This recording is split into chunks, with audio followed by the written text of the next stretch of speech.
बिघडलेला EVM मधले घोटाळे, button दाबायचे आणि व्हीव्हीपॅट दुसरा जातोय हे दाखवून सुद्धा हे जे निवडणूक आयोगाचे जे मालक आहेत ते आपलीच भूमिका रेटत असतील तर या देशातल्या लोकशाहीवर अंत्यसंस्कार पूर्ण झालेले आहेत. तुम्ही आता न्यायालयाचा विषय काढला.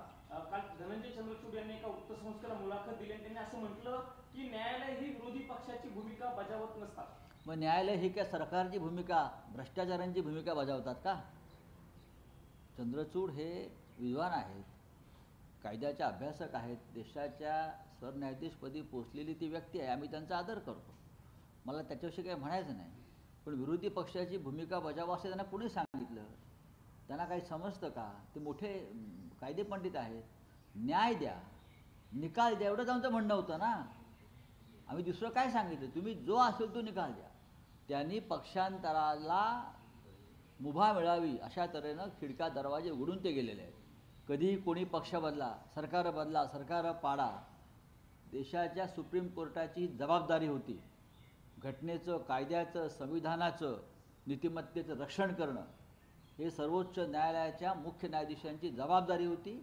आणि जर आम्ही ती अपेक्षा केली असेल तर त्यात चुकलं काय? इथे विरोधी पक्ष सत्ताधारी हा प्रश्न नाही आहे.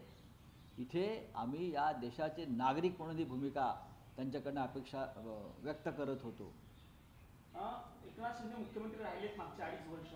आता चर्चा सुरू आहे की देवेंद्र फडणवीस जर मुख्यमंत्री झाले त्यांच्याकडे उपमुख्यमंत्रीपदी, पण त्यांनी उपमुख्यमंत्रीपद घ्यायला नकार दिली नाही. त्यांना कदाचित केंद्रामध्ये गृहमंत्रीपदाची ऑफर केली असेल, त्या बदल्यात भविष्यात प्रधानमंत्री करतो असंही सांगितलं असेल. भारतीय जनता पक्ष कोणती आश्वासनं देऊ शकतं, पण 140 जागा ज्या पक्षाकडे आहेत साधारणतः मुख्यमंत्री त्यांचाच होतो आणि मुख्यमंत्री भारतीय जनता पक्षाचा होईल याच्याविषयी माझ्या मनात तरी शंका नाही. आज संसदेचं अधिवेशन सुरू आहे. तुम्ही सगळे विरोधी पक्षांची बैठक देखील 10 वाजता आहे पार्लमेंटमध्ये.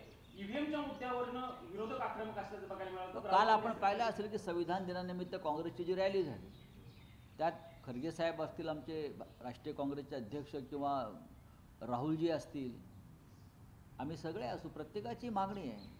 काल सर्वोच्च न्यायालयानं सांगितलेलं आहे, हे मी जे म्हणतोय की आमचा राग का आहे की तुम्ही जिंकल्यावर सर्व